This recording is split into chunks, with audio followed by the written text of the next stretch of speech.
Isto é Minuto 91 Galicia, a franquicia galega. Fala Yesnel Fernández. De seguido, as imágenes dende Alvarín, Parroquia do Porriño. Este 2014 no verán, mes de xullo, festas de San Bieito. Aquí neste campo de fútbol convertirase nun aparcadoiro para vir a disfrutar das melleras orquestras galegas.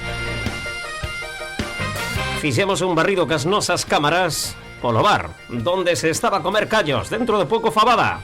Pratos típicos galegos para disfrutar durante estos domingos. Combinámolo o produto galego co asturián. Regado con bons viños da zona. Entre callo e viño, así como un aperitivo, foi botando un hallado partido de fútbol que se estaba a disputar. Santa Eulalia, equipo da zona do Porriño, enfrontaba a Entienza de Salceda. Bonito partido. Vamos a disfrutar das mellores imágenes con algúns dos goles. O resultado, 4-4. O dito, Minuto 91 Galicia, presente dendo fútbol, dende abaixo ata os profesionais. A unidade móvil Alonso Serodio, dando as grazas a Isa e a todos os membros da comisión por deixarnos apostar aí unidade móvil e captar estas imágenes. Que as disfruten. Minuto 91 Galicia, co deporte, coa música, coa cultura galega.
Siga este fin de semana o noso deporte en Minuto 91 Galicia. Co baloncesto, balonmán, fútbol, fútbol sala. En internet online.